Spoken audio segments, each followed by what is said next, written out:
Papua Barat merupakan harta karun dunia. Tempat ini memiliki terumbu karang paling kaya di dunia. Rumah bagi lebih dari 1.750 spesies ikan dan hampir 3/4 spesies karang keras yang diketahui di dunia. Tempat ini memang merupakan pusat keanekaragaman hayati laut. Bekerjasama dengan masyarakat lokal dan seluruh lapisan pemerintah Indonesia, kami telah membantu melindungi kekayaan tersebut selama lebih dari 1 dekade. Kemajuan yang ada sangat luar biasa. Dibangun di atas tradisi adat Papua dalam perlindungan alam yang sudah ada, masyarakat Papua Barat telah bertanggung jawab atas sumber daya alam berharga mereka, melindungi daerah-daerah yang sangat penting, mengurangi praktek-praktek merusak di laut secara signifikan, dan mengambil kendali atas masa depan mereka. Spesies-spesies sangat penting seperti hiu dan pari yang telah menurun drastis di beberapa wilayah di Indonesia dan dunia, saat ini bisa bertahan hidup dan berkembang di kawasan lindung ini. Keindahan dan keberlimpahan terumbu karang tersebut tidak dapat dijelaskan dengan kata-kata. Provinsi ini juga merupakan rumah bagi hutan mangrove terbesar di dunia dan hutan hujan tropis terbesar di Asia. Dari puncak gunung sampai karang di lautan, hulu ke hilir, Papua Barat adalah salah satu manifest keutuhan ekosistem darat dan laut terakhir di dunia.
Melalui tradisi-tradisi seperti sasi dan adat, masyarakat telah mempraktekkan konservasi tradisional selama lebih dari 1.000 tahun. Dan pemerintah Papua Barat memang juga telah menjadi pemimpin global dalam konservasi. Namun tekanan terhadap alam di Papua Barat terus meningkat. Saya melihat perkembangan ada perubahan ini lingkungan. Tidak usah jauh di dalam kota Manokwari sampai ke Amban. Itu dulu kan di Amban Bumi Marina itu kan buah-buahan semua itu. Dengan adanya pembangunan itu udah jadi rumah. Nah di situ kan saya berpikir, wah jangan sampai kita juga 10-20 tahun ke depan ini bisa hancur.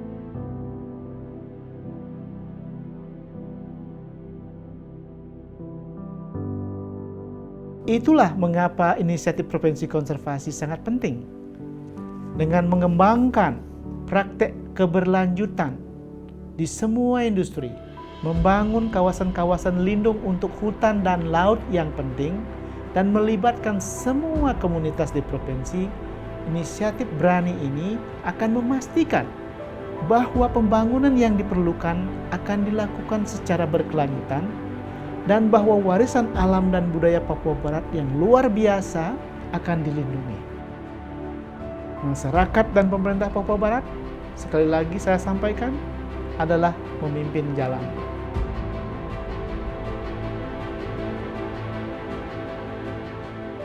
Sudah jelas ya, dari satu sisi tadi memang ya, rakyat membutuhkan pelayanan pemerintah, rakyat membutuhkan pembangunan, kita gencar-gencar kita bangun, tapi di satu sisi kita abaikan lingkungan atau hutan yang ada di mana merupakan sumber penghidupan bagi rakyat ini, kita abaikan itu. Untuk itu ke depan semua ini harus berjalan bersama seiring dengan tanpa mengorbankan satu pihak itu.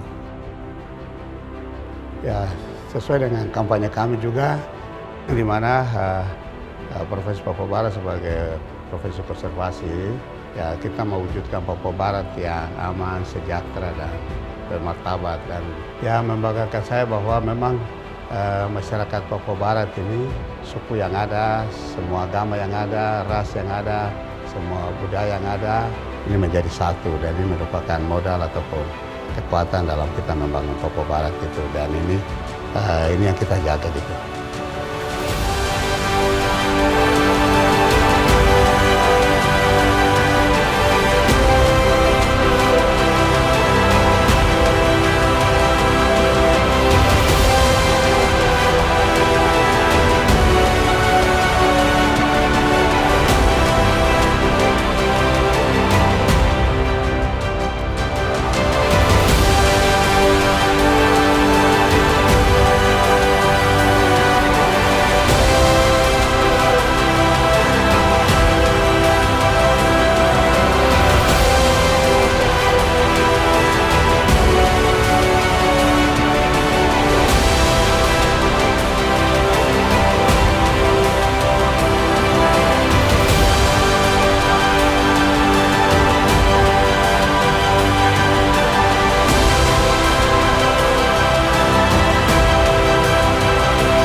Pertama kali saya datang ke Papua dibawa oleh suami saya almarhum, dan dia membawa saya ke satu tempat di Pegunungan Arfak ini, tempat yang sangat indah, yang membuat saya jatuh cinta pertama kali dengan Papua. Waktu itu saya melihat Western Parutia atau Parutia Arfak, yaitu salah satu cendrawasih yang ada di Pegunungan Arfak.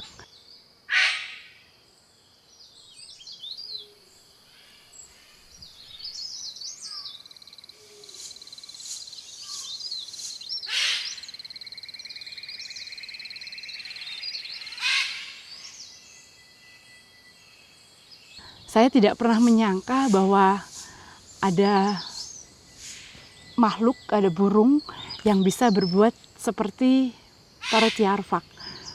Dia menari dengan lucu sekali dan sangat mengagumkan. Yang ada di kepala saya waktu itu adalah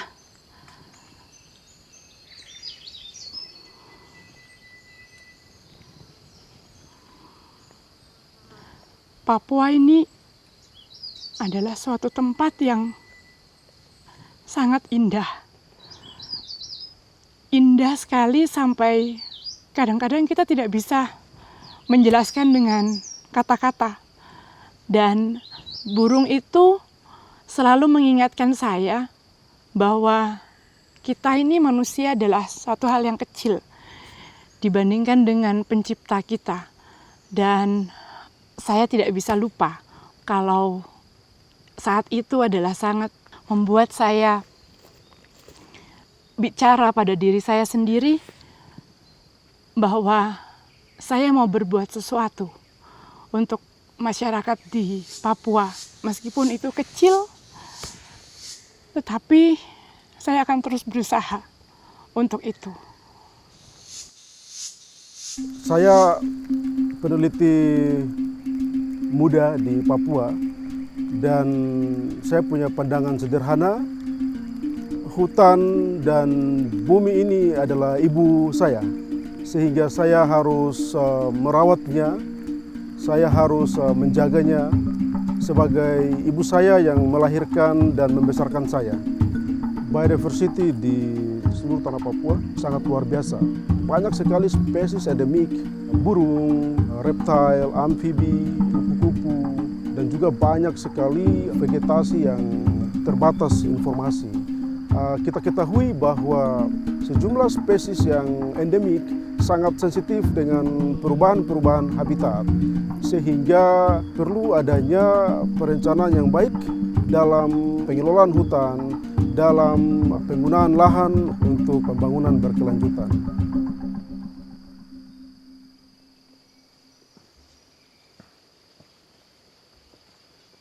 Saya mulai bekerja di hutan di Papua pada tahun 2004. Perusahaan tur kami, Magnificus Expedition, itu menjalankan tur untuk para pengamat burung yang mau melihat burung di Papua. Nah, profit dari situ sekitar 30% kami masukkan di yayasan kami, namanya Papua Konservasi dan Komunitas. Misi dari yayasan kami adalah untuk mengembangkan orang-orang di Papua, terutama anak-anak muda, untuk bisa lebih mandiri dan bisa menjaga hutannya dan lingkungan sekelilingnya.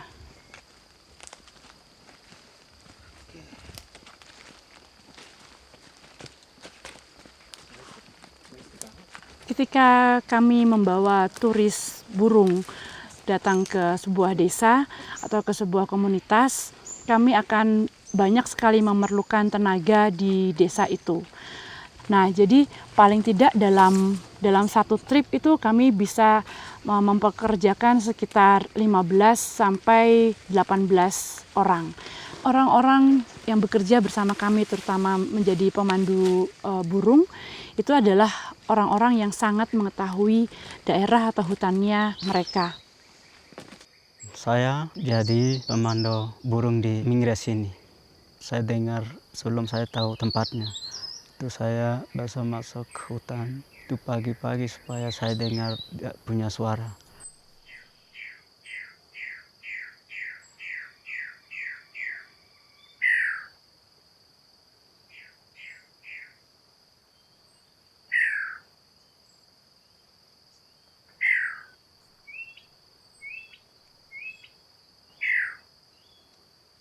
Di sini masyarakat di sini senang untuk tamu masuk di sini dan mereka bisa mendapatkan uang dari mereka punya aram sendiri di sini. Kami punya hutan ini masih utuh, itu ini karena kita berpikir untuk melindungi ini, kita punya hutan ini dan kita mau jaga, kita punya burung. Karena kita ini petani, tidak punya usaha lain untuk mau dapat uang. Jadi kita punya uang itu dari kita punya hutan, dari kita punya burung. Jadi sekarang itu saya jaga. Tidak boleh tebang kayu, tidak boleh tembak burung, tidak boleh ini rusak hutan itu, ya itu ada.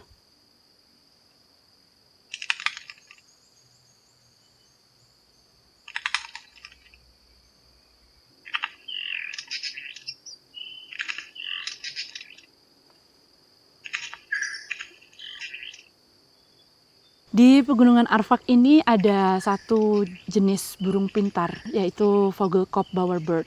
Dan burung pintar ini punya sebuah rumah atau bower yang sangat indah. Ketika saya datang pertama kali, kebanyakan bower yang saya lihat itu masih didekorasi dengan segala macam yang ada di dalam hutan. Tetapi sekarang ini semakin waktu berjalan, semakin banyak bower yang didekorasi dengan plastik. Dan itu adalah contoh yang paling mudah kita lihat bahwa sekarang ini perubahan terjadi sangat cepat dengan lingkungan kita.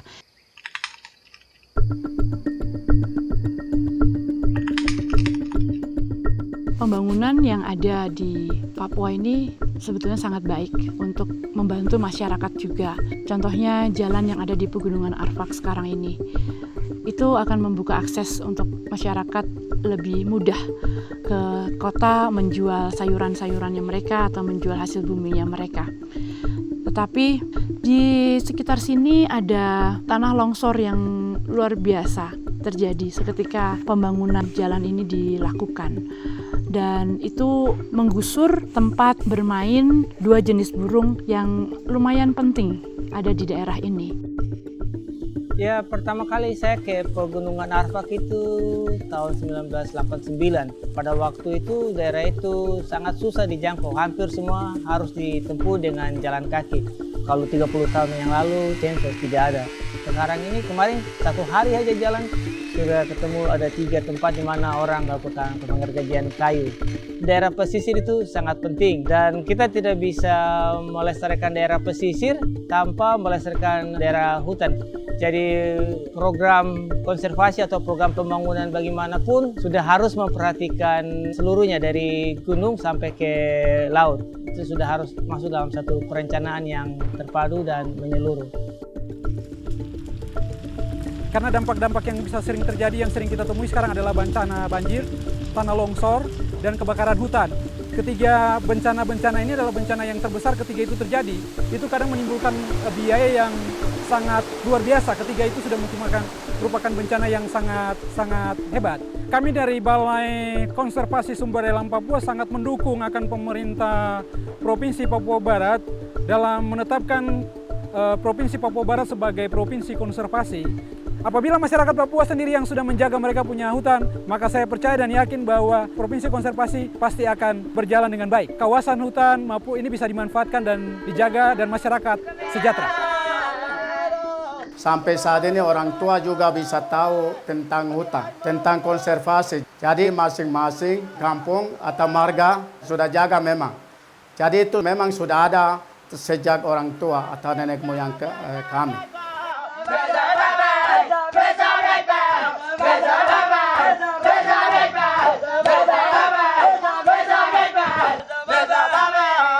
Perkembangan yang sekarang ini ada pembangunan yang masuk.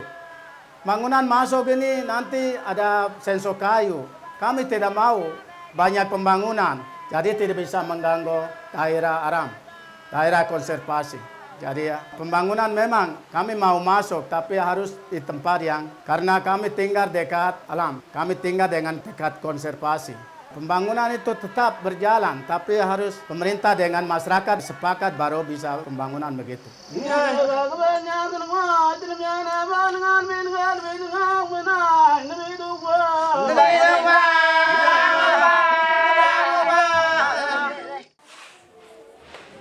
Saya tidak sekolah, jadi saya belajar sendiri supaya saya bisa mendapatkan uang dari hutan atau alam. Dan saya senang untuk saya bisa tidak sekolah, tapi saya bisa membawa tamu. Saya mau untuk mereka harus dampingi saya supaya saya masuk hutan, mereka bisa tahu pengalaman saya. Cara masuk hutan begini, dan mereka bisa tahu itu semuanya dulu baru saya bisa. Itu yang saya senang sekali.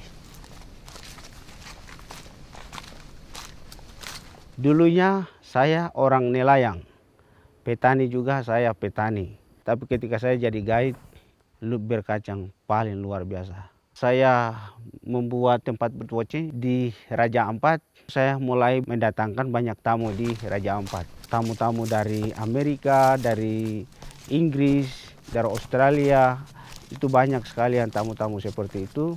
Dan saya di-hire sama Sita untuk bekerja sama untuk leading tour di seluruh Papua.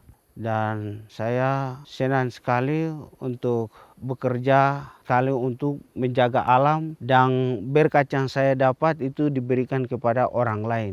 Kalau kita jaga alam, kita banyak belajar, kita banyak bergaul dengan orang dari luar, maka kita bisa dapat potensi yang begitu luar biasa.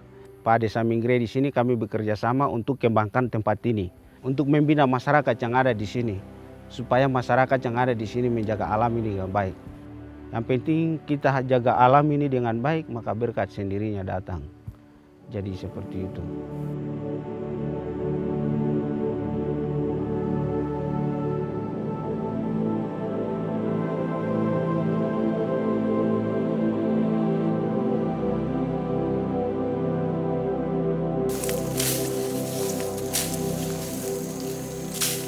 Saya jalan di hutan selama 7 bulan untuk melihat hutan ini. Itu saya jalan itu tidak ada punya apa-apa. Saya hanya keliling untuk kunjungi tetangga-tetangga yang ada di pedalaman-pedalaman. Tidak jalan dengan uang. Saya hanya jalan dengan hati bersih saya untuk membangun orang banyak. Jadi pengalaman saya di hutan itu hanya begitu saja.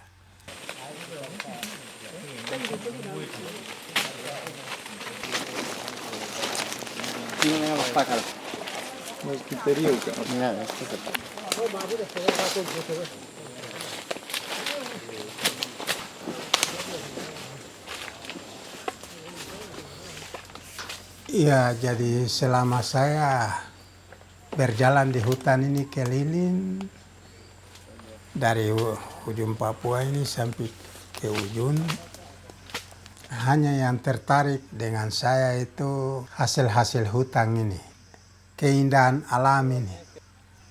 Karena kami orang Papua itu yang anak-anak sekarang mereka suka dengan lagu-lagu radio, tapi kami itu hanya bersuka dengan lagu-lagu hewan yang di hutan. Keindahan alam ini bagus sekali, lebih dari luar biasa.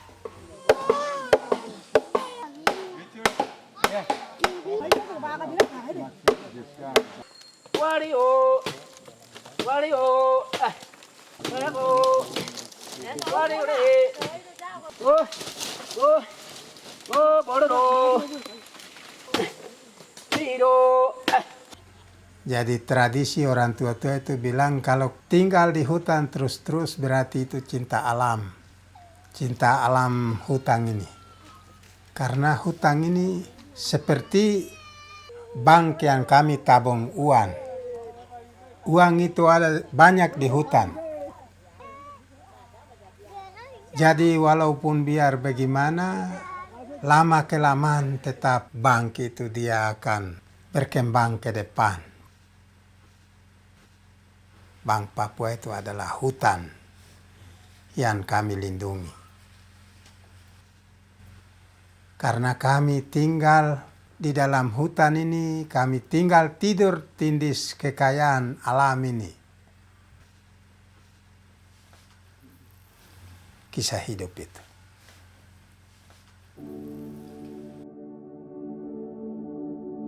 Kita di sini Kaimana ini juga bisa dikatakan sebagai miniatur Indonesia karena hampir semua suku-suku bangsa ada tinggal di sini dan kita berdampingan sehingga ini menjadi modal dasar pada saat itu di dalam pembangunan rumah ibadah, kemudian sekolah. Jadi kalau misalnya membangun masjid, saudara-saudara yang Nasrani juga terlibat dalam proses pembangunan. Membangun gereja pun demikian, saudara-saudara yang Islam juga terlibat karena ini ajaran tatanan yang memang diperoleh dalam kampung itu sendiri karena ada hubungan kekerabatan mereka. Nah, kami harapkan mungkin ini menjadi patron, bisa dicontohi di kota, bahkan kita di seluruh tanah Papua ini. Mungkin itu yang menjadi harapan kami. Memang pendekatan pembangunan kita berdasarkan visi misi daerah adalah pembangunan berkelanjutan dalam rangka mewujudkan Kaimana yang pintar, sehat, sejahtera, dan ini membutuhkan keterpaduan dari semua ya, dan dapat memberikan kesejahteraan kepada seluruh rakyat. Ya.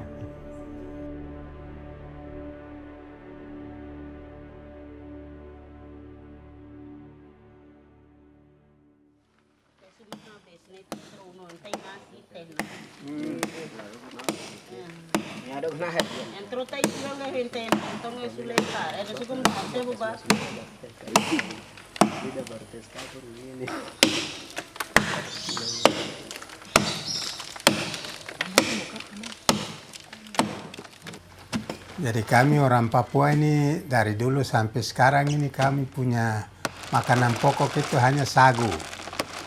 Jadi di mana-mana kami jalan harus kami bawa kampak, parang, dan nani. Alat pangkul itu yang kami bilang nani.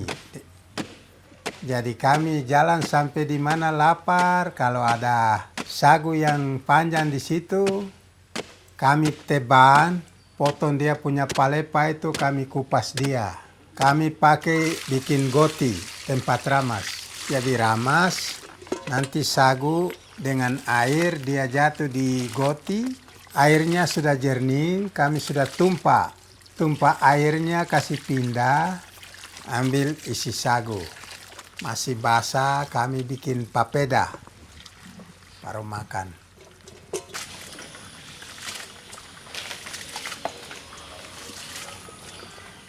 Dari dulu sampai sekarang belum ada perubahan, tidak ada perubahan. Hanya seperti itu dari dulu sampai sekarang. Jadi kalau untuk makan kami tidak susah.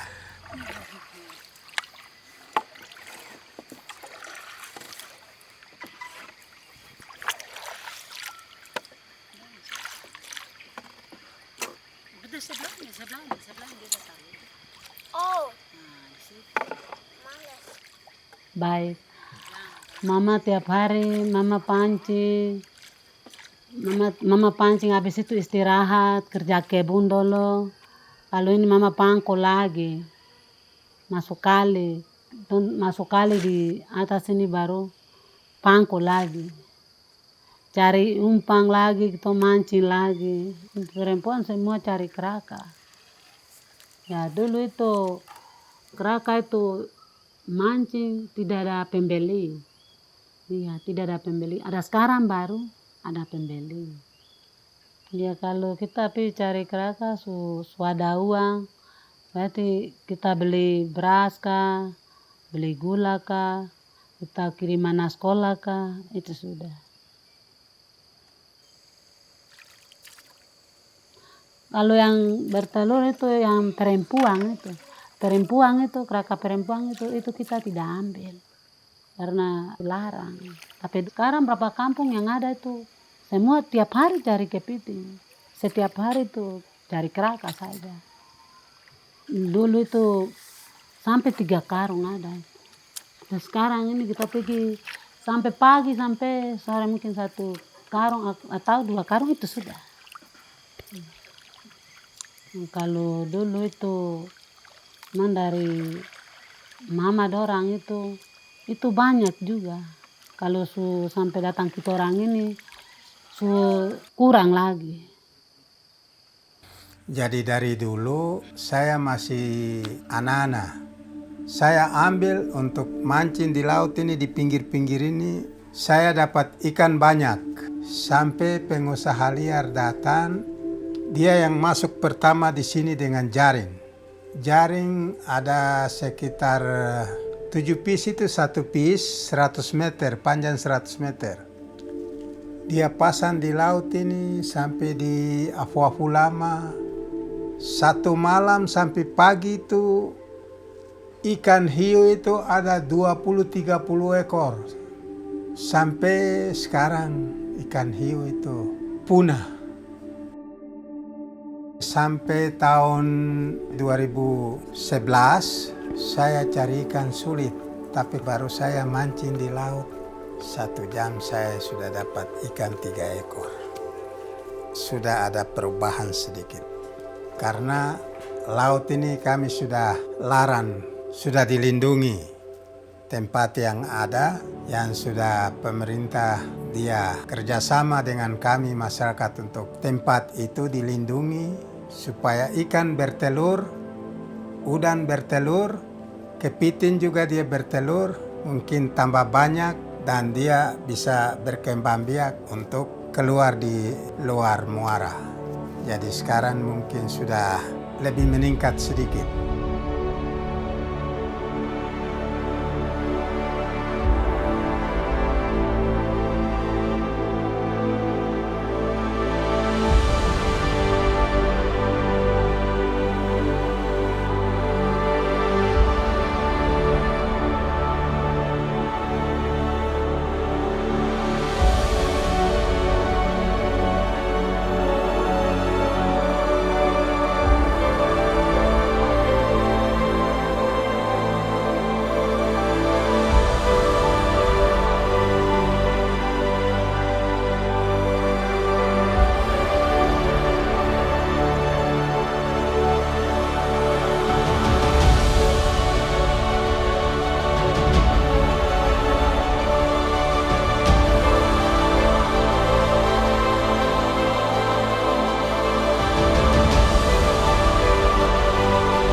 Ya, Kaimana ini sangat unik. Beberapa spot-spot yang menjadi kebanggaan dan idola orang Kaimana, antara lain Triton, dan ini menjadi daya tarik tersendiri dalam rangka pengembangan pariwisata, tetapi perlu dilakukan juga proteksi atau perlindungan terhadap spot-spot itu sendiri. Sejak saya kecil itu sudah kami selalu untuk bisa bersahabat dengan lingkungan. Kalau mau ambil kayu juga seperlunya saja, itu waktu dulu.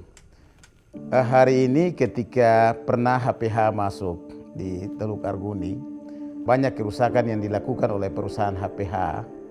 Itu akibat daripada pembangunan perusahaan kayu beberapa tahun lalu.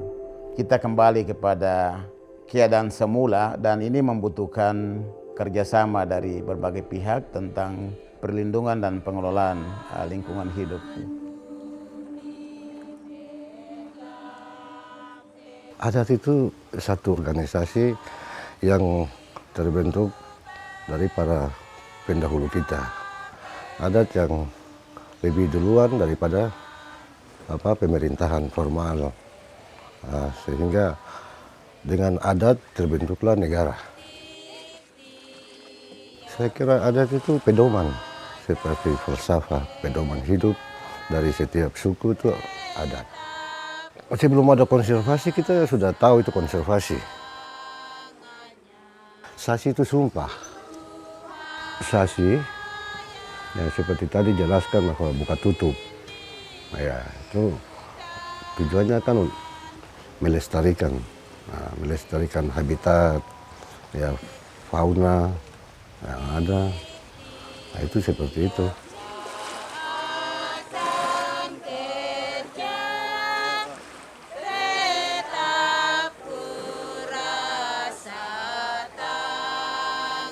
Konservasi adat itu sudah menyatu dengan orang Papua. Provinsi konservasi di Papua Barat, saya pikir itu mengembalikan nilai budaya orang Papua yang sudah melakukan konservasi adat selama ini. Memang sasi itu penting supaya kita tidak mengambil sumber daya secara berlebihan. Karena kalau kita ambil secara berlebihan akan habis. Karena sudah banyak sasi kebanyakan kita lihat di laut untuk untuk perairan. Tapi ada juga sasi yang memang dilakukan di darat. Misalnya contoh sasi di Fak-Fak untuk pala. Kalau kita bicara pertanian masih skala kecil, skala masyarakat, sebenarnya dia tidak sampai merusak hutan. Tapi jika kita sudah bicara pertanian skala besar, berarti ada bagian dari hutan yang harus dipakai. Di Papua ini yang paling kelihatan adalah pir kelapa sawit. Jadi industri pertanian yang paling besar perkebunan kelapa sawit. Jadi memang banyak program untuk membuka istilahnya perkebunan kelapa sawit atau perkebunan yang lain dalam skala yang besar, dan industri bisa saja dibuka di Papua Barat. Tapi kita harus lihat bahwa kalau memang kita mau jadi provinsi konservasi berarti harus ada yang dikorbankan. Ada perubahan-perubahan penting. Dan ada salah satu pertanyaan yang harus kita jawab itu adalah bagaimana nasib daripada masyarakat hukum adat atau biasa sering juga disebut orang asli Papua ketika terjadi perubahan-perubahan itu. Slogan yang mengatakan orang asli Papua menjadi tuan di tanah sendiri itu bukan sesuatu yang tidak bisa dicapai. Tetapi bisa juga menjadi sesuatu yang hanya sekedar slogan kalau tidak ada upaya sungguh-sungguh. Nah, provinsi konservasi itu adalah bagian yang paling integral untuk mewujudkan hal itu. Yaitu bahwa supaya orang asli Papua di Papua Barat ini itu tetap bisa memiliki akses sumber daya alam yang mereka miliki. Jadi mulai saya baru kawin, dapat anak satu, ada pengusaha masuk di sini, dia nama Combi. Dia masuk di sini bawa kampak satu peti dengan paran untuk kasih orang tua-tua untuk tukar, mereka tebang kayu. Jadi saya sama-sama ikut orang tua-tua tebang kayu yang di pesisir pantai ini. Yang besar-besar ton air ini. Yang di pesisir pantai ini kami tebang kasih habis. Akhirnya sekarang kami cari kayu untuk bikin lombot sulit. Bikin perahu dayung juga sulit. Terus ada satu perusahaan kayu.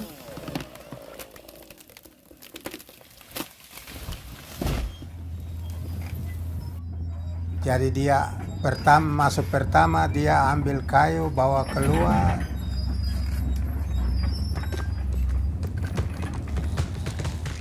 Tidak punya hasil apa-apa yang kami bangun negeri ini. Nanti yang baru ini masuk lagi tambah lagi juga sama. Tongkan besar dia keluar dengan kayu, saya menangis di dalam hati. Jadi saya rasa sangat menyesal. Jadi ini saya mau jelaskan ini supaya kalau bisa angkat martabat kami ke atas untuk pemerintah bisa lihat ke bawah. Untuk kami masyarakat kecil yang ada di bawah.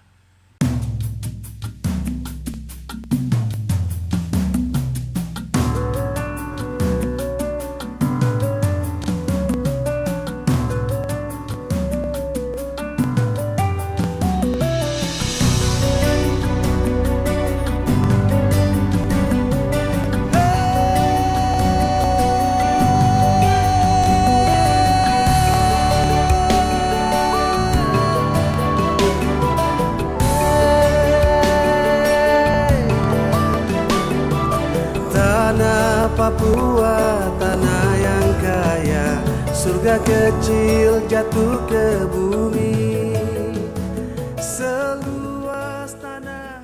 Kalau bicara masalah alam dengan masyarakat Papua itu sesuatu yang nggak bisa dipisahkan karena masyarakat Papua secara adat, secara kultur gitu mereka itu sangat dekat dengan alam. Jadi itu yang saya alami ketika jadi masih kecil dulu, masa kecil, dan menurut saya ya sekarang mulai bergeser lah. Tapi kalau bicara masalah alam dengan orang Papua, itu masyarakat Papua itu sesuatu nggak bisa dipisahkan. Gitu. Ya saya lahir di sana, lahir sebagai anak Papua. Jadi ya bagi saya Papua itu ya segalanya bagi saya gitu. Yang jelas banyak sekali perubahan. Ketika saya kecil dulu di Sorong itu hutan-hutan di samping rumah saya masih sangat banyak. Saya bisa main di kali di pinggir rumah saya. Kita dulu masih kecil tuh kalinya bersih sekali. Saya ingat pagi-pagi kalau kita mau pergi sekolah itu tinggal nyebur ke kali gitu loh. Nyebur ke kali, mandi selesai, pergi ke sekolah. Jadi ya itu semua hilang sekarang. Semua hilang. Sampah di mana-mana. Kita sekian puluh tahun kayaknya terbenam dalam masalah sampah dan kotoran yang sangat luar biasa di daerah Sorong terutama. Jadi saya kira kalau kemarin ada gerakan mulai sekarang ada bank sampah dan itu wah itu luar biasa bagus dan saya sangat appreciate sekali gitu loh, sangat senang gitu loh. Jadi ya itu yang harus dilakukan. Tapi pemerintah ini kan punya tanggung jawab bagaimana membangun daerahnya. Nah dia harus buat peraturan daerah, buang sampah kalau bisa didenda mahal begitu loh. Terus ya buatlah tempat-tempat sampah yang ini, tempat pembuangan sampah yang benar gitu loh. Dilarang masyarakat buang sampah ke laut, jangan buang sampah ke sungai. Itu harus ada peraturan dan pemerintah yang harus memulai itu. Saya lihat sekarang. Jadi hutan-hutan yang sekitar Raja Sorong itu Dulu saya kan daerah Malanu. Dulu tempat saya itu udah ujung kota, jadi kota Sorong terus rumah saya ini sudah selebihnya hutan gitu loh, yang benar-benar masih hutan. Kita tahu ini ada dahan tali yang punya air, kita tinggal potong, terus airnya keluar kayak air selang gitu, tinggal kita hidup gitu. Kalau Papua jadi seperti di kata-kata lagu itu, bersama angin, bersama daun aku dibesarkan. Itu saya alami waktu kecil gitu loh. Saya kira kesadaran itu harus dibangunkan kembali, reboisasi harus, tanam kembali hutan-hutan, dan sampah, masalah sampah itu bagi saya itu masalah yang sangat-sangat penting diperhatikan. Kita perlu mengangkat suara kita bersama-sama. Masa depan kita, anak cucu kita, bergantung pada lautan yang sehat. Pak Heri. Ya, selamat datang. Apa kabar? Kabar baik. Gudangnya besar sekali. Bank sampah. Ya, bank sampah itu kita mengumpulkan sampah dari sampah daur ulang dari masyarakat, dari Kota Sorong, dari Raja Ampat, dan Miso. Satu hari itu bisa 2 ton atau lebih. Dari Sorong aja? Iya. Yang dikumpul dari daerah sini? Iya, satu hari. Jadi menurut Bapak, masyarakat sini udah lebih sadar untuk jangan buang sampah sembarangan, udah lebih menjaga dengan sampah-sampahnya. Iya, kalau dibanding 3 tahun lalu, dulu inisiasi ini muncul karena kita melihat di Raja Ampat itu anak-anak berenang dalam lautan sampah plastik di bawah kolong rumahnya. Nah, itu salah satu yang menginisiasi kita untuk ingin membuat bank sampah yang melibatkan partisipasi masyarakat. Nah, sekarang kalau kita lihat di Misol, di Raja Ampat, hampir jauh berkurang. Iya, tapi yang menarik itu adalah orang sekarang udah sadar bahwa sampah itu bisa jadi uang. Mereka tahu sampah ada harganya. Bahkan beberapa nasabah kita anak sekolah yang uang sekolahnya mereka bayar dari tabungan sampah. Jadi motivasinya adalah bisa dijual dan bisa bikin duit juga. Iya, salah satunya seperti itu. Tapi mereka sekarang udah tahu ya lebih baik dari dulu anak-anaknya berenang dengan sampah, sekarang tidak lagi. Selain nggak mau anak-anaknya berenang di sampah, itu bisa bikin uang juga dari sampahnya. Dan sekarang orang lebih care sama lingkungan. Iya. Jangan nyampah sembarangan. Yang jelas kalau harapan saya ke depan untuk masyarakat Papua, terutama anak-anak Papua ke depan, satu hal yang pasti bahwa saya pengen mereka itu maju. Saya pengen mereka sukses dan mereka bangga jadi orang Papua dan mereka harus sukses gitu di atas tanah Papua. Itu harapan saya. Saya pengen anak-anak Papua itu datang dengan rasa bangga bahwa I'm Papuan.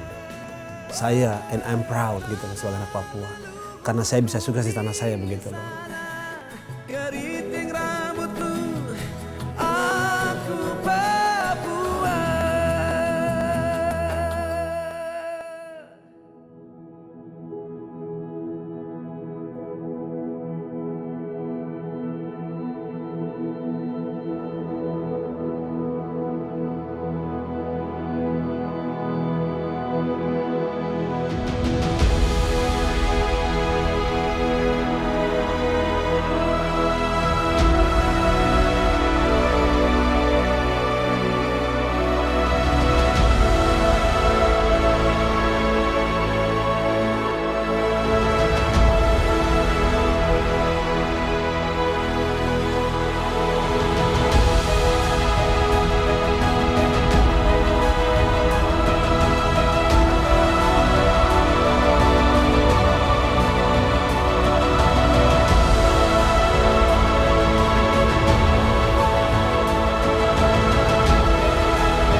Kami sangat terkesan dengan begitu besar keanekaragaman hayati yang dimiliki di laut di seluruh Papua Barat.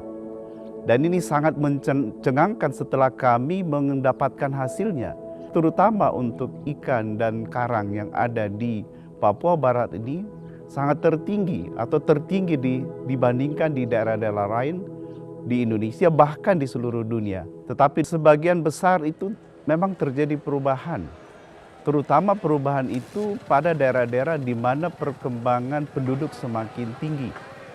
Misalnya di kota Manokwari, dulu ikan yang ada di Manokwari kalau kita berjalan-jalan di pasar ikan, jenis-jenis ikannya begitu banyak dan ukurannya besar-besar.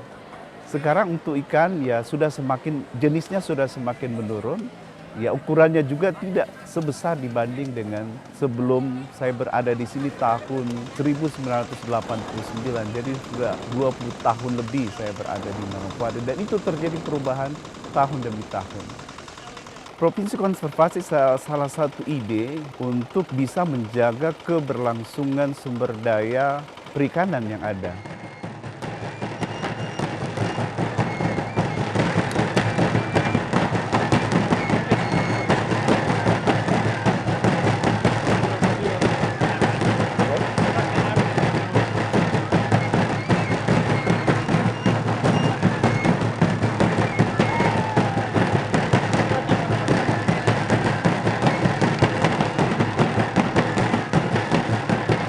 Deklarasi Kawasan Konservasi Adat Teluk Manyelibit bahwa sumber daya perikanan di Teluk Manyelibit adalah sumber kehidupan bagi seluruh masyarakat dan oleh karena itu perlu dikelola berdasarkan adat dan budaya supaya sumber daya perikanan tetap ada dan bermanfaat bagi masyarakat adat di Teluk Manyelibit.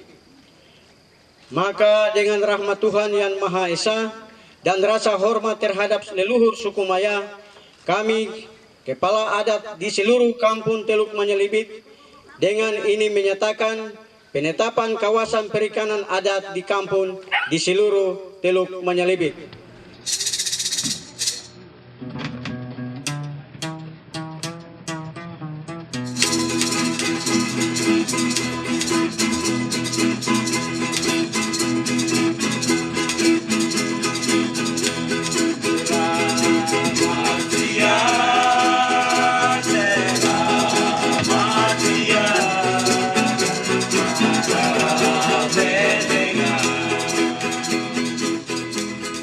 Dan yang paling saya banggakan adalah bawahan yaitu pimpinan-pimpinan adat di seluruh Teluk Manyelibit. Ini pengelolaan sumber daya alam perikanan adat yang ada di masing-masing kampung. Sehingga masing-masing kampung itu perlu dia atur sumber dayanya sehingga sumber daya itu ada terus. Supaya dia bisa berkelanjutan. Jadi ini sebenarnya persaudaraan yang kita.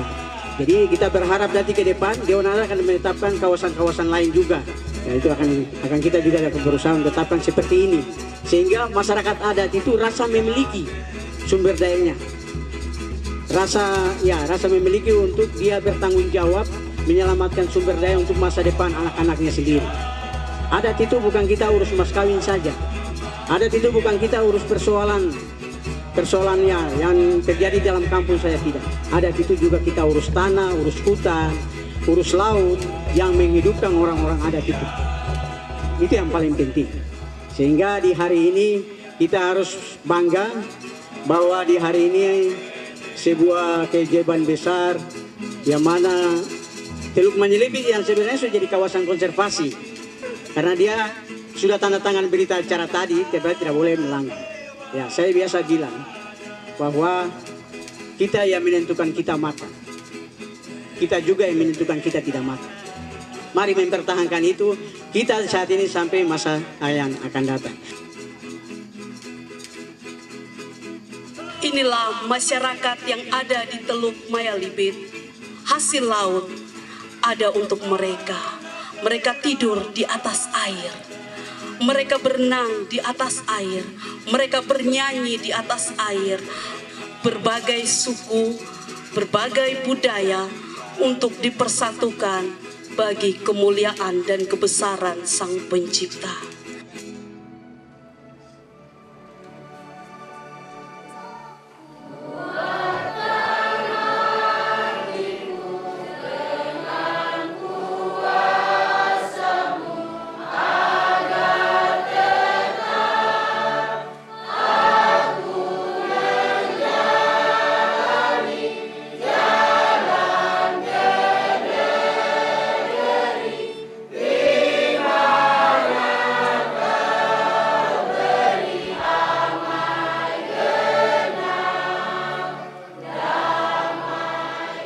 Bagi saya Raja Ampat, kalau lagunya Edo Kondologit, Papua itu sepotong surga yang jatuh ke dunia.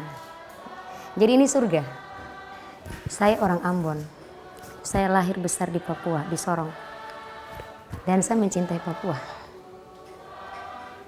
Saya berharap orang Papua lebih mencintai tanah ini sendiri. Kalau ada banyak orang datang peduli dengan konservasi, karena kecintaan untuk tanah ini, orang Papua harus lebih. Gitu. Dan bagaimana lebih? Ya saya punya sikap hidup yang harus lebih menjaga tanah ini. Karena ini bukan sekedar untuk saya, habis ini habis. Ada banyak generasi ke depan yang perlu tanah ini tetap ada dalam keadaan yang baik.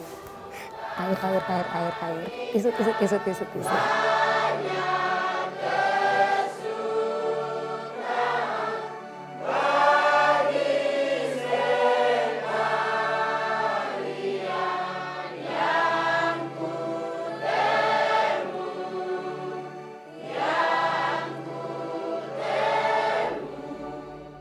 Allahu Akbar, Allahu Akbar, Allahu Akbar, Allahu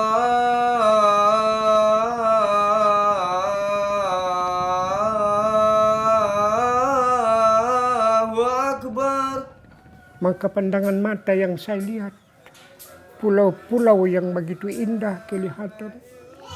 Begitupun kalau saya dari laut melihat ke daratan, gunung-gunung yang bentuknya seperti mata gergaji.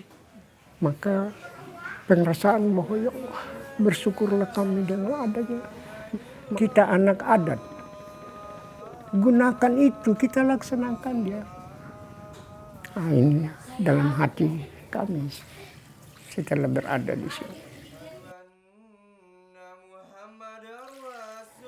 Jadi kita cinta ciptaan Allah yang seindah itu bagi kita. Semua pada lengkap menjamin kehidupan semasa kita berada di dunia. Laut, darat, dan isinya. Lautan ada isinya, darat pula ada isinya. Agama akui, melarang kehancuran. Berbuatlah yang baik, hindarkan yang tidak baik.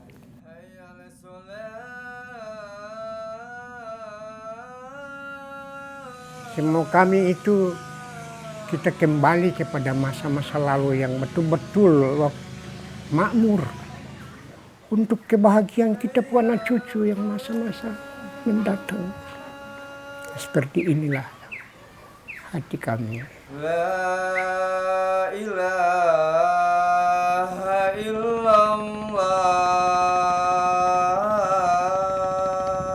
Tahun 2001 saya menyelam di Raja Ampat. Waktu itu belum diberlakukan kawasan konservasi, susah sekali kami menemukan hiu. Tetapi sekarang di mana-mana kita bisa lihat hiu. Kita mau lihat sekarang hiu itu sekarang mendekati kita, bukan menjauhi. Kalau dulu menjauhi, sekarang mendekati. Itu satu contoh yang bisa lihat. Ya. Dengan adanya konservasi ini, sebetulnya konsep yang bukan hanya menutup, bukan hanya membatasi orang masuk ke dalam, tetapi juga memberikan kesempatan kepada lingkungan itu untuk dia bertumbuh, berkembang, ya. Sehingga ini ada dampaknya terhadap kondisi terumbu karang maupun kondisi ikan.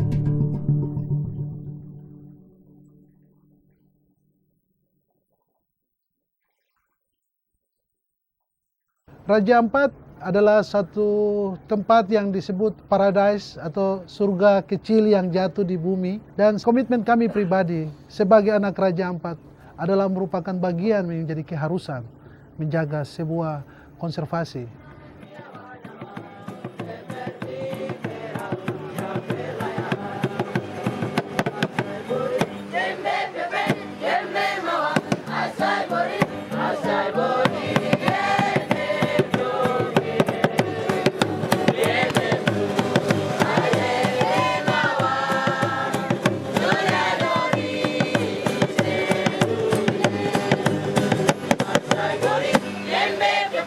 Yembe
baru saja kita lakukan sebuah komitmen bersama terkait dengan daerah konservasi, pengawasan bersama antara Ciai dan masyarakat adat Pam, Sakabu, dan Saupapir yang telah menghibahkan atau memberikan dukungan adat dalam menjaga konservasi Laut Raja Ampat.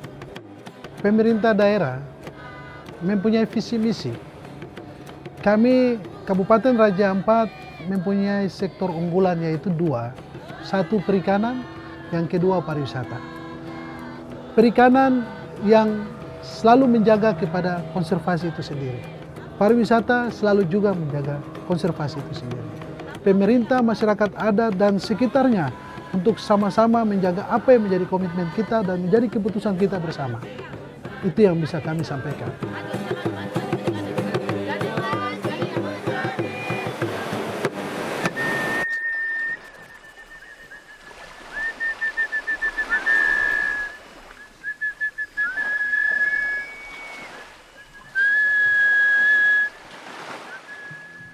Kita tahu bahwa biodiversity itu adalah satu modal besar yang sangat-sangat penting untuk menjaga eksistensi atau keberadaan kita sebagai umat manusia.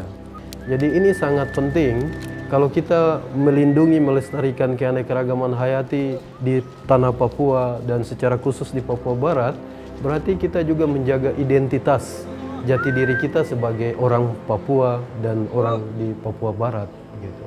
Dengan mendeklarasikan Papua Barat sebagai provinsi konservasi pertama di Indonesia dan juga kemungkinan pertama di dunia, ini akan sangat penting karena akan merubah dalam hal bagaimana kita mengelola dan juga menggunakan sumber daya alam yang ada di Papua Barat untuk meningkatkan kesejahteraan daripada masyarakat. Sehingga kalau kita bisa katakan daerah ini adalah sepotong surga yang jatuh ke bumi dan perlu kita lestarikan keanekaragaman hayatinya. Demikian. Nah, ini yang perlu kita. Kemudian yang berikut, pembangunan selama ini di Papua itu 30-40 tahun yang lalu, itu pembangunan itu lebih banyak mengarah kepada pertimbangan ekonomi. Oleh sebab itu paradigma itu perlu kita balik. Posisi Papua Barat dalam Indonesia ini sangat penting. Dan saya pikir ini satu hal yang jadi contoh untuk Indonesia, bukan untuk Papua Barat. Bahwa provinsi ini kita nyatakan sebagai provinsi konservasi, itu akan membuat semua gubernur akan berpikir ke arah sana. Saya melihat Indonesia harus sadar cepat. Karena kepentingan ini kepentingan untuk kehidupan kita sebagai bangsa. Oleh sebab itu Papua menjadi posisi strategis untuk diselamatkan. Dan bukan juga untuk Indonesia, tapi juga bagi kontribusi bagi dunia.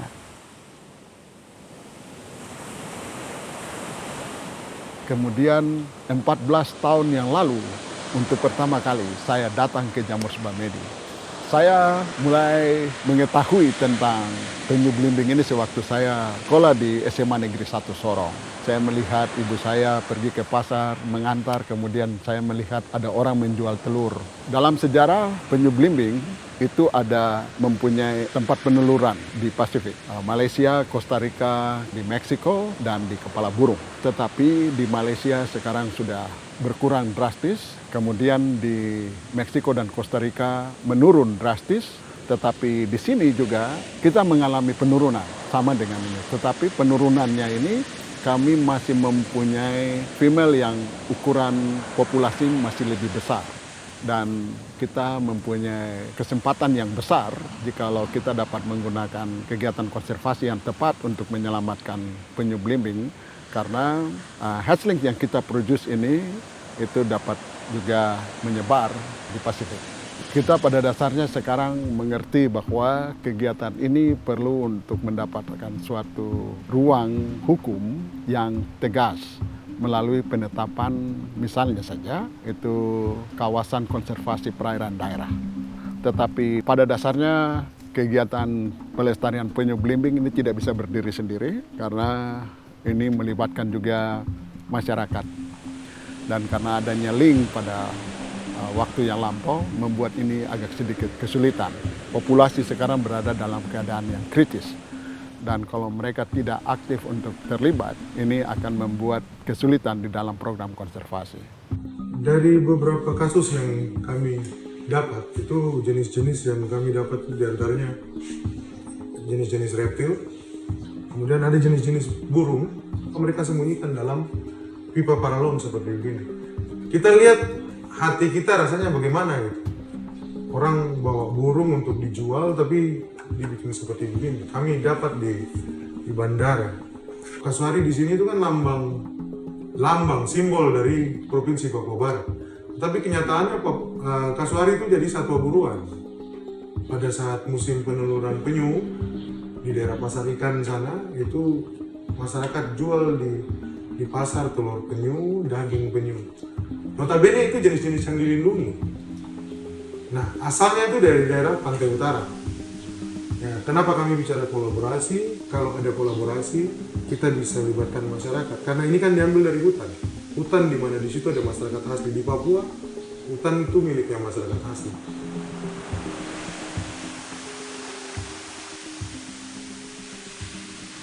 Dulu banyak orang datang untuk ambil telur, sekarang sudah kurang. Kemudian dulu banyak orang jual, sekarang sudah kurang di pasar. Saya kemungkinan tidak bisa melihat hasilnya, karena hasil yang kita dapatkan kita lakukan hari ini, dampaknya bisa dilihat sekitar 20 atau 30 tahun yang akan datang. Tapi saya percaya bahwa anak-anak yang ada, anak-anak Abun, mereka yang masih muda akan melihat bahwa ini sesuatu yang sangat positif dan ini sangat baik sekali untuk kehidupan di sini.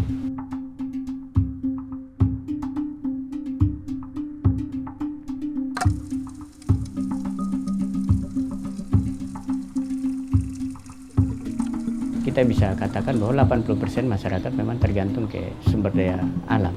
Bagaimana kita menjamin kepastian terkait dengan zona tangkap bagi masyarakat yang berada di pesisir, bagaimana kita memberi kepastian bagi masyarakat yang berada di dalam kawasan, itu menjadi komitmen kita untuk bagaimana tujuan akhirnya adalah mensejahterakan masyarakat. Iya, kalau kita melihat mengenai perikanan, bagaimana dampaknya terhadap masyarakat lokal, memang ini sangat penting keberadaan perikanan ini bagi mereka. Kemudian kalau kita lihat bahwa untuk industri memang kita lihat di sini belum berkembang begitu bagus ya. Dulu banyak industri-industri perikanan di Kota Sorong, tetapi dengan tangkapan mereka yang sangat intensif dan ada aturan pemerintah yang membatasi untuk penangkapan, sekarang perusahaan-perusahaan itu sudah semakin berkurang penangkapannya. Dan ini sebetulnya akan membawa dampak yang positif bagi masyarakat lokal karena semakin banyak untuk mereka tersedia seperti itu. Perlunya untuk tetap pelaksanaan patroli karena kita tahu bahwa Raja Ampat ini wilayahnya cukup luas. Itu tidak mudah untuk mengawasi.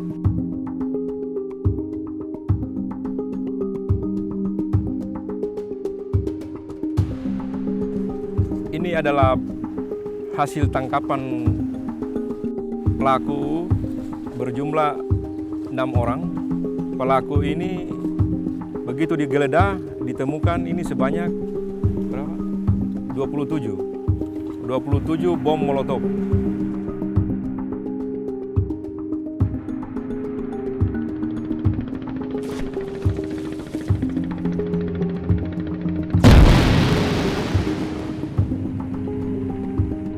Sehingga kami dari BLUD sendiri yang punya pengelolaan untuk kawasan konservasi sering melakukan patroli gabungan, walaupun hari-hari kami juga punya patroli rutin.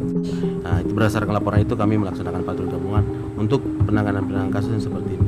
Untuk 3 tahun terakhir ini mungkin baru 3-4 kali ya kami kasus terkait hiu. Kalau untuk 3 tahun terakhir memang ini rata-rata nelayan Indonesia yang dari luar Raja Ampat. Karena di beberapa daerah contoh Raja Ampat punya regulasi yang kuat untuk kasus hiu, tapi ya memang agak lemah sedikit peraturan tentang hiu di Indonesia. Ya itu yang memang sangat sulit. Kita berharap Ibu Susi mungkin bisa melihat ini untuk menjadi tanggung jawabnya sehingga regulasi itu bisa turunan sampai ke daerah.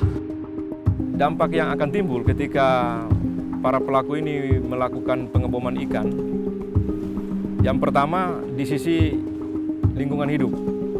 Tentunya kalau kita lihat kerusakan yang timbul itu semua karang, ikan, biota laut di sekitar daripada ledakan itu dia hancur. Kalau yang kedua, bagi masyarakat di sekitar itu tentunya hasil tangkapan untuk nelayan, bagi masyarakat kampung tentunya berkurang. Karena ikan-ikan yang dibom ini untuk penangkapan berikut sudah tidak ada lagi. Dan ketiga, banyak yang datang dari negara-negara asing, tentunya untuk melihat keindahan itu akan dampaknya timbul suatu ketika orang akan tidak akan datang lagi. Makanya itu kita tetap harus punya komitmen untuk memberantas semua kejahatan yang dilakukan oleh nelayan yang menggunakan bahan peledak. Harapan kita untuk keindahan Raja Ampat ini jangan sampai sirna pudar karena begitu banyak pelaku-pelaku bom ikan. Dengan harapan ini kami juga harus punya komitmen ke depan bahwa yang kita jaga ini adalah untuk sumber daya alam Raja Ampat tetap utuh, konservasi tetap terjaga.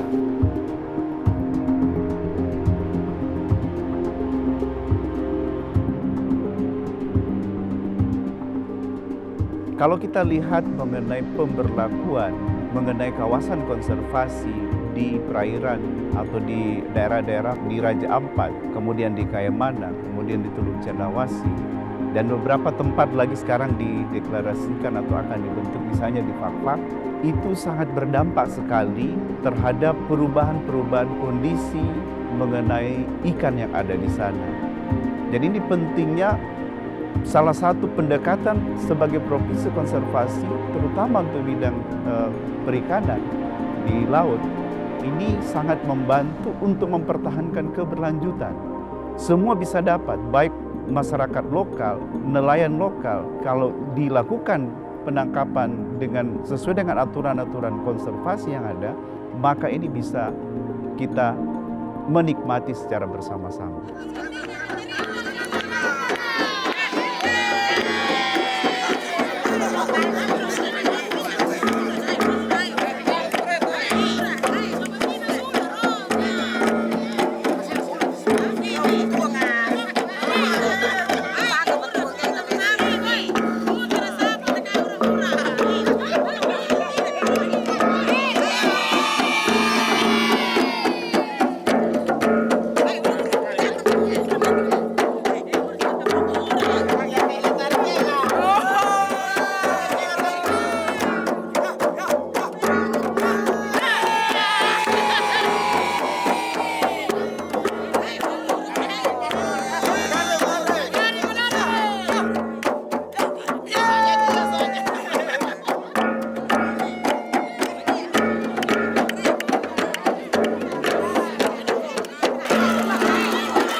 Saya kira Fak-Fak ini satu daerah yang memang sangat potensial sekali, ya. Baik itu potensi di hutan, artinya areal untuk forestry kita di sini cukup besar. Kemudian juga perkebunan, kita ada satu perkebunan nutmeg pala produktif. Di samping kita juga punya potensi laut yang cukup besar.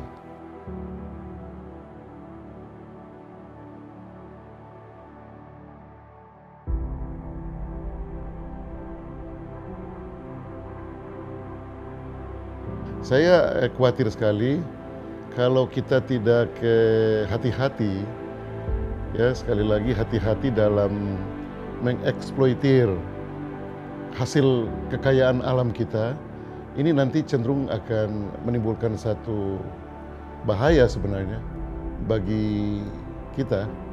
Sebagai bupati saya takut harus ada kesadaran besar yang muncul dari masyarakat kita. untuk sama-sama meresponsibility ini. Sebab ketika ini kita tidak menanggapi secara positif, bisa berakibat fatal bagi alam kita. Dengan demikian maka kita Fakfak pada tahun 2015 kita sepakat bersama-sama dengan pemerintah daerah dan benar-benar didukung oleh Bupati, kita canangkan Fakfak harus masuk dalam kabupaten konservasi. Jadi untuk menjaga kelestarian dan keberlanjutan dari potensi-potensi perairan ya, ikan dan lain-lain di dalamnya, maka pemerintah mengatur dalam bentuk regulasi-regulasi atau aturan-aturan yang membatasi sehingga tidak terjadi illegal fishing, tidak terjadi pencurian-pencurian ikan ataupun juga penangkapan-penangkapan ikan tanpa dibatasi. Itu ke depan. Artinya dulu waktu saya kecil, itu daerah yang tidak jauh radiusnya dari kota ini, mungkin sekitar 4 kilo, 2 kilo dari kota di sini, itu kita bisa lihat cendrawasih terbang, ada kakatua jambul kuning, ada burung nuri, kepala moncong hitam, moncong kuning, dan sebagainya, ada mambruk, ada maleo, ada sebagainya. Sekarang kan hilang. Ya kita memang harus menerima ini sebagai sesuatu prospek pembangunan. Daerah maju, ekonomi bertumbuh, tetapi alam juga harus aman, terkendali. Ini sesuatu yang menjadi rahmat Tuhan untuk kita. Jadi harus kita jaga betul. Harus ada komitmen untuk kita, sebab tidak bisa kita pisahkan. Sudah menjadi satu kesatuan dari ekosistem dan karakteristik kita. Aptitude kita dibentuk oleh ekosistem. Dari burung-burung, dari ikan, dari pantai yang bagus, dari nyur yang melambai-lambai, dari pohon pala, dan sebagainya. Indigenous wisdom. Kita bekerja sama dengan nelayan ini, masyarakat dengan pemerintah, artinya khususnya pemerintah perikanan, datangnya konservasi supaya untuk menjaga kelestarian laut, supaya laut itu dia tetap utuh dan masyarakat dia punya mata pencarian tetap meningkat.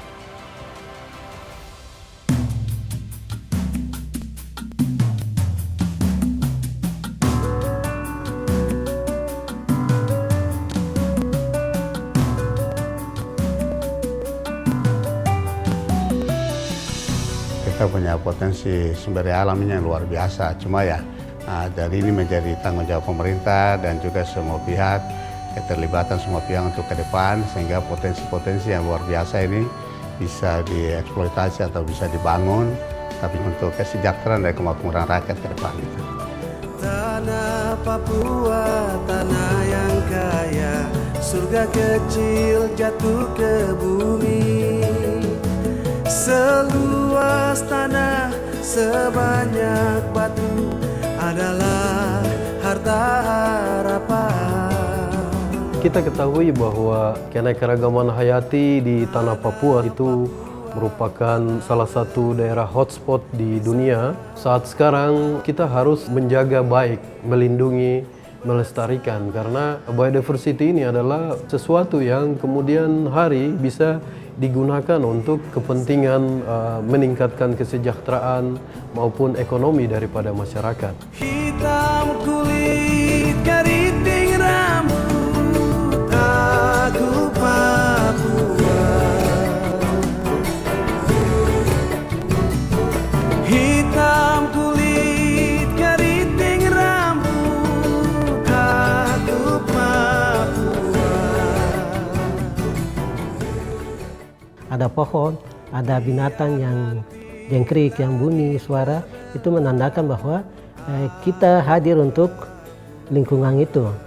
Nah, lalu kalau berbicara di pemerintahan, semua ini kan terkait dengan pembangunan dan lain-lain, tapi sebab semua ambil itu bisa semua akan jadi musnah, hanya bisa gersang, supaya kekayaan alam dan kondisi alam, hutan, laut ini tetap terjaga.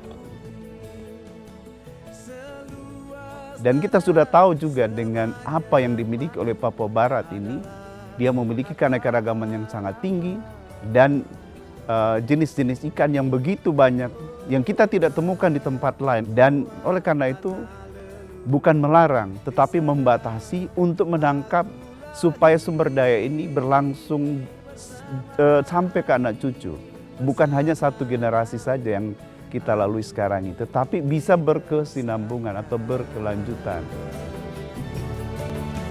Oh, hitam kulit keriting rambut, aduh Papua. Hitam kulit keriting rambut, aduh Papua.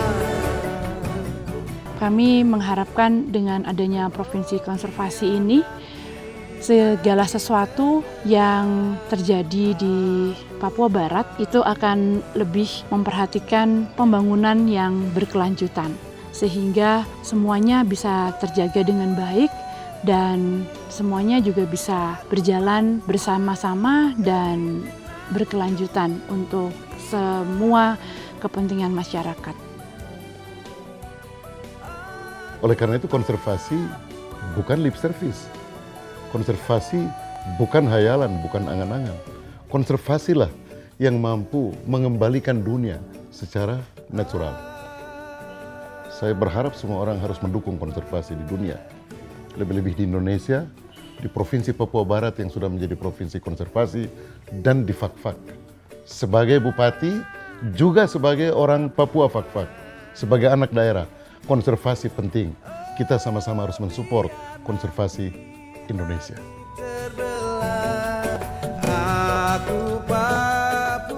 Yang sekarang kita kembangkan untuk anak cucu kemudian, terus generasi penerus, itu hanya kita kembangkan jangka panjang supaya ada penambahan. Karena dunia ini makin hari makin berkembang, manusia makin hari makin canggih. Jadi kalau kita tidak berusaha itu, berarti kita tidak ada apa-apa. Jadi saya punya kisah itu yang saya cerita. Karena potensi kami cukup lumayan.